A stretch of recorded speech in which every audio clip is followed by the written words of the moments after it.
What's up, boxing fans? This is TBE Boxing, back at you again.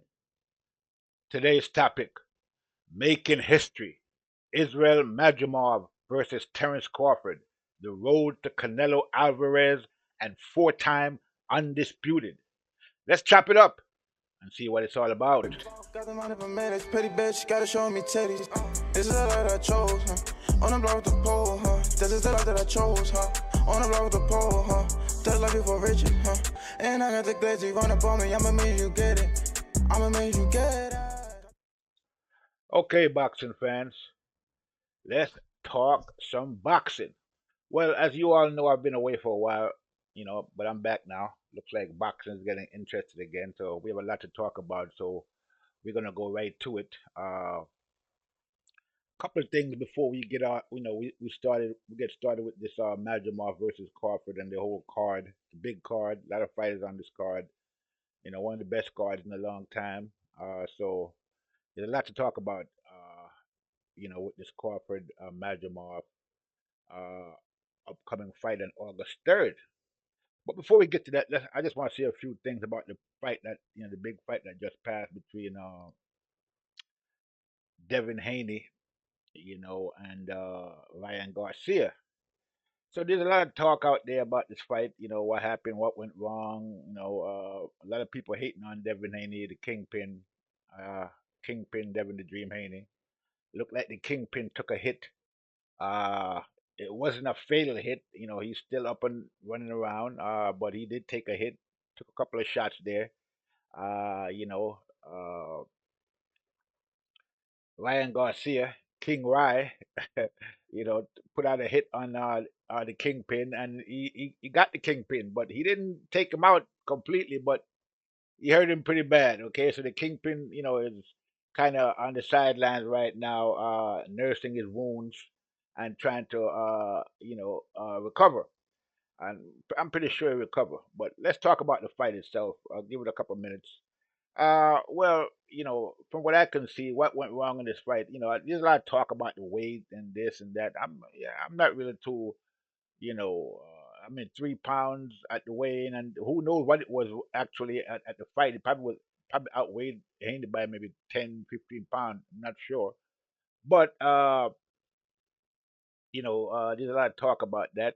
But I don't think that was the real issue, even though it might be a issue. But Ryan is a bigger guy than Haney, and he's pretty quick with his punches. But at the end of the day, that's the same Ryan Garcia that we saw got beat by Javante Davis, right? So I don't think there's much of change since then because we saw that Ryan kept turning his back, and like I mean, I'm not sure what that was all about. But if I was Haney, he would have got away with turning his back maybe once. But after if he did that again, I would have broke a rib, okay? Because he just left himself exposed. I'm not sure what Haney was doing, but if I was him and my opponent turned his side to me like that, I would have broken a rib. Okay, there's no doubt about that. I would have just crushed him with a solid punch to the ribs. But for whatever reason, Haney kept headhunting the whole fight basically. Now there's a couple of things that Haney did wrong in this fight that cost him the fight, and I don't think it's.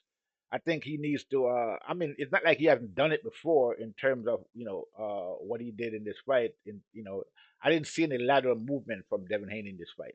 Okay, that's a big problem if you're fighting a bigger guy and the guy is fast as uh,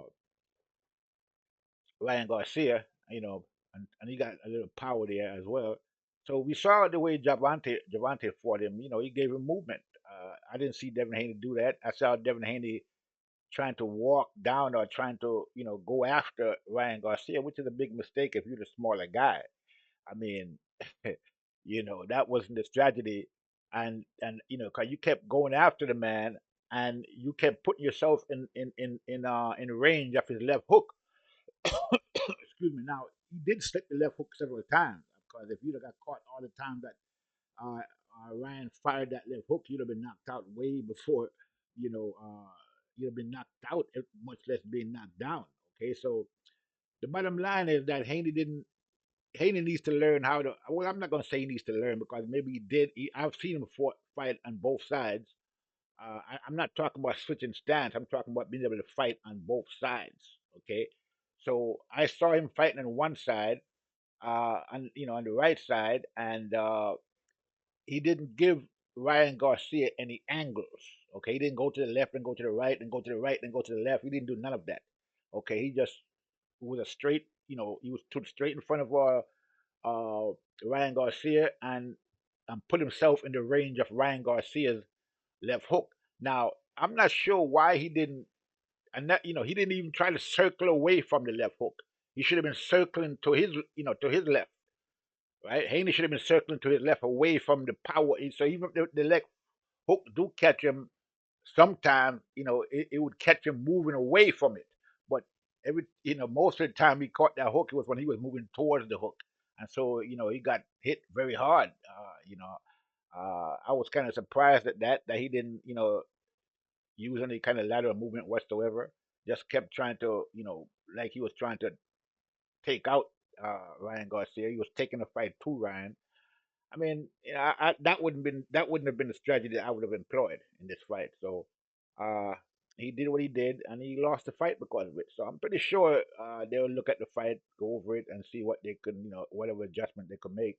Now, obviously he wasn't able to make any adjustments in the ring because I don't know what the reason was. Again, people talking about his corner, you're not getting the right advice. I have to watch the fight again and listen to the corner because I wasn't really paying attention to the corner. I was just watching the fight, okay, and seeing what Haney was doing wrong. So, and like I said, he should have did more lateral movement, moved away from the left hook, which he didn't do. And when Ryan Garcia exposed himself, he should have took advantage of it, hit that body, work that body a lot more than he did instead of headhunting all the time. So he made several mistakes and he paid for it. So it is what it is. He didn't lose his title, but it doesn't really matter if he lost a title or not, really. He lost a fight, and that's what really counts at the end of the day. And so, there's talk about a rematch, but I'm not sure if Ryan's going to give him a rematch. Why? I mean, at the end of the day, he doesn't have to. It's not like Haney lost the title. So if he was to give Haney a rematch now, he'd be doing him a favor, basically. Uh, at this point. So I mean, Ryan could move on to bigger and better fights. I mean, I don't know what. I'm not going to say bigger and better because I would love to see the rematch myself.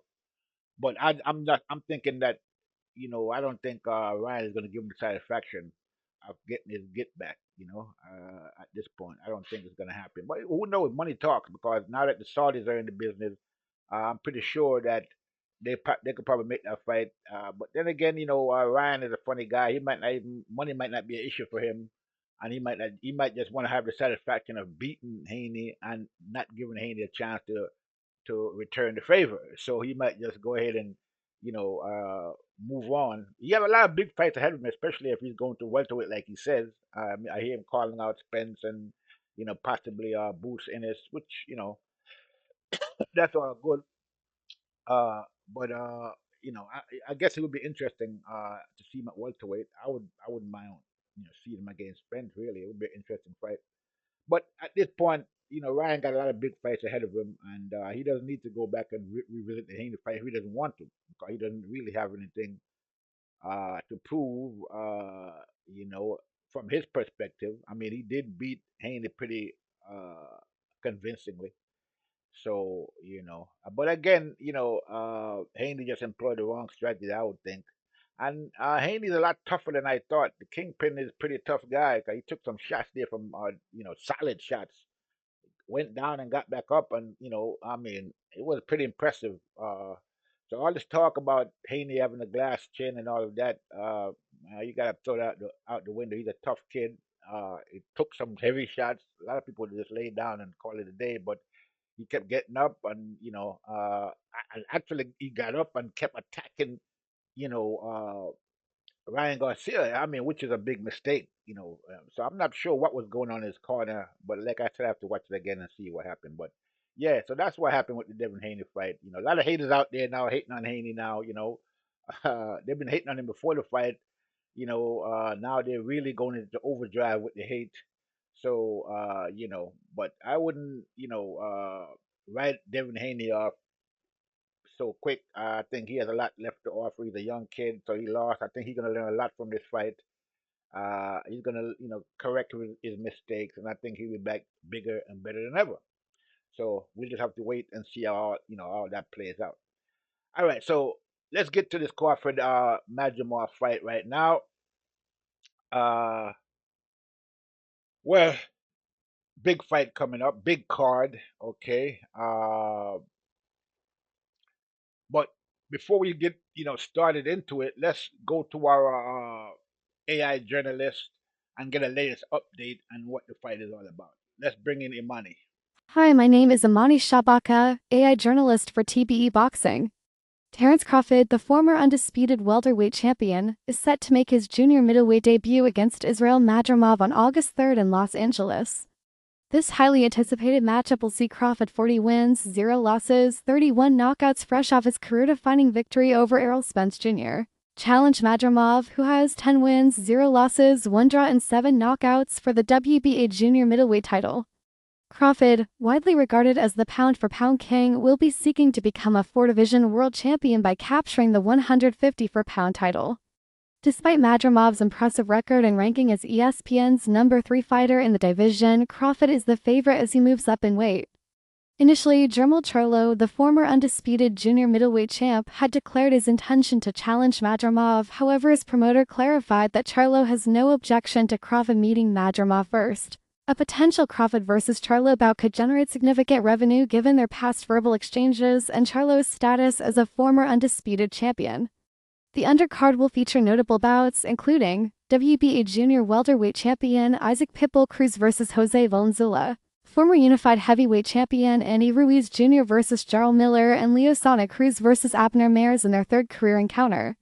As Crawford prepares for this pivotal bout, he has his sights set on cementing his legacy as one of the greatest boxers of all time, expressing his desire to leave a legacy that has never been left. The Crawford vs. Madrimov fight promises to be a thrilling addition to Crawford's illustrious career as he seeks to conquer yet another weight class.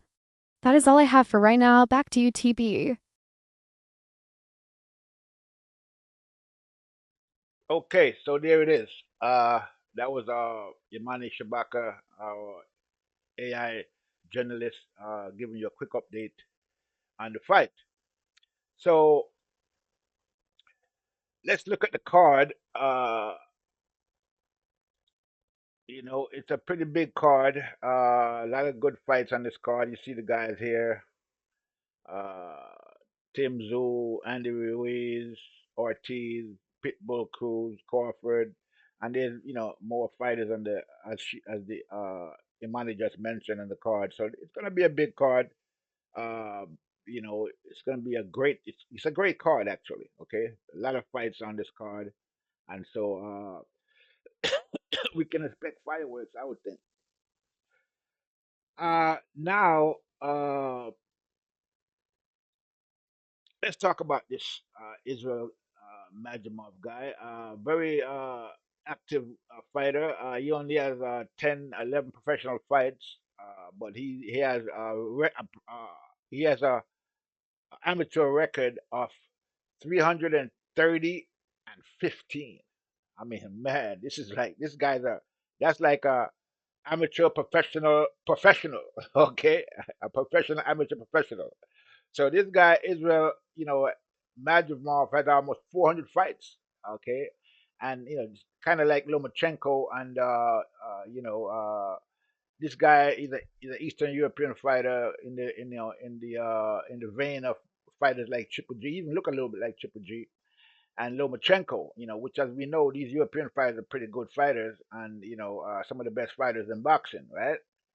So this fight, this Madrimov guy, he's very athletic, very strong. He has power in both hands.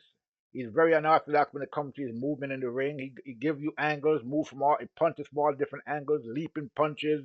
He's very athletic to say the least. Okay, he's a pressure fighter. He puts on a lot of pressure.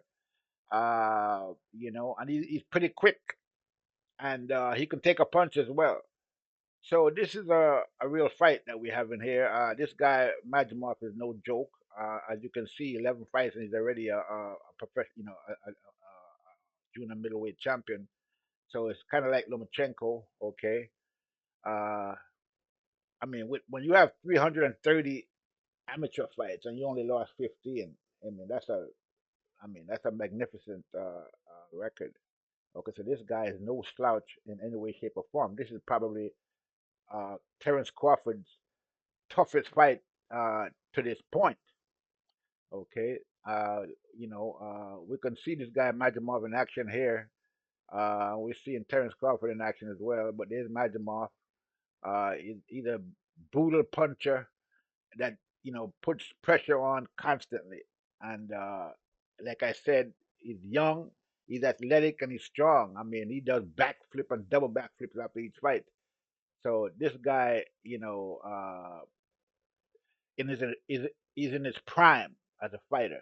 Okay, so this is going to be this should be a pretty tough fight for Terence Crawford on paper if you look at it from from that perspective. I mean, young guy, strong guy, athletic. Look at these punches he's throwing right there. You see that? So this is who this Majimov guy is, and he throws a lot of punches. And like I said, he's always putting on the pressure as you see him doing here. Look at that. Okay, leaping punches. Look at that, those angles he just gave that guy. Very good foot movement, this Majimov. Very athletic and very, good on his feet. Okay, so you seeing him here, doing his thing. Uh, 7 knockouts so far in his 11 fights. Okay, yeah, his record is 10, 7, and 1. So he had one draw. Yeah, so this guy Majimov is no joke. Okay, this is gonna be a great fight. And when Terence Crawford wins this fight, I believe he'll be lined up to fight Fundora somewhere down the line if Fundora decides to take the fight with him. I'm not sure how that's going to work out, but it looks like Fundora's team don't want any part of Terence Crawford. They're talking about Errol Spence, but money talk and bullshit walk. So with the big money that we see out there right now from the Saudis, we might see that fight after all. And Bud could be possibly be, if he makes it through all these fights, be unified, undisputed champ, you know, possibly by 2025. So we'll have to see how that plays out. But it's a very interesting situation. So there's a lot of people out there hating on Crawford as usual. The usual haters out there. Those haters, they're out there in full effect. They were talking about, I heard one of them talk about the fact that nobody's going to pay Crawford any big money to fight Jamal. That was before they found out that the Saudis was back in the fight. And now that the Saudis are back in the fight, everybody's like, the haters are hating, and it is what it is. So Crawford is now uh, the face of the U.S. of the Saudis U.S. Move. This is the big fight they're having in the U.S. big card, and Crawford Majibov is the main event. So he's the face of this card. So I mean, Crawford is making moves right now. A lot of good moves. Financially. As you all know, people used to talk about how Crawford didn't have any business sense. He didn't sign to the PBC. Those are the PBC nut huggers out there. And Errol Spence, man fans, out there. They're still out there, still hating on Crawford, but they gotta, they have to accept the facts at this point that Crawford is making big moves, and big things are coming for Crawford, very soon. Because the way I see this at this point, I'm pretty sure that the Saudis would love to see this Crawford Canelo fight, and it looks like they're building their way to it. So if Crawford can come through in these upcoming fights and become undisputed uh, at 154 pounds, we could possibly see that Canelo Crawford fight very soon. And we might even see it before Crawford become undisputed at junior or middleweight. It depends on what the circumstances are. Now we don't know if Canelo is going to get past his next fight. That kid that he's gonna fight is pretty good, and he's a high volume puncher. So we'll have to wait and see how that plays out. But if it goes to decision, I'm pretty sure Canelo is going to win. You pretty much have the decisions on lock. Okay, you can. It's very difficult to win a decision against Canelo unless you're Floyd Mayweather. So we could see that Canelo fight and Crawford fight possibly end of this year, move towards I mean, in 2025, not end of this year, probably in 2025, we could possibly see that, which would be great for boxing. So this is why I'm saying that this is the road to Canelo. So this fight between Madrimov and Crawford is going to be very interesting, and uh, to I mean, I'm thinking that Crawford is going to win the fight, basically. From my perspective, I think he should take this fight. It's going to be a tough fight, I would think, with this guy Madrimov being a bigger guy, being 154 pounds, and he's not a guy at 154 pounds, who's past his prime or anything like that. He's in his full prime, young, strong, confident, and is ready to take on Crawford. And we all know that Crawford is at towards the tail end of his career at this point. He's 36 going on 37, or you think he's going to be 37 this year or 38, not sure exactly, but he's getting up there, and so this should be an interesting fight. Now let's go. We're gonna go to our boxing analyst, our AI boxing analyst, and see what he thinks about this fight. Let's go to Robert. Hey, Robert, take it away. Hi, my name is Robert Forecast, AI boxing analyst for TBE Boxing. Well, Bud Crawford is heavily favored against Israil Madrimov. The undefeated Uzbek fighter could potentially present Crawford's toughest challenge yet at 154 pounds due to his impressive amateur pedigree. Madrimov had an exceptional amateur career, compiling a record of 335-15, winning gold medals at the Asian Games and World Championships. As the WBA junior middleweight champion, he has the size and power advantage over Crawford, who is moving up in weight. Madrimov's youth, size, power, and amateur pedigree could make him a formidable opponent for the 36-year-old Crawford. However, Crawford's experience, skills, and accomplishments across multiple weight classes cannot be overlooked. Madrimov's amateur background and physical advantages could present challenges. Crawford's superior skills, speed, and experience may ultimately prove too much for the younger fighter.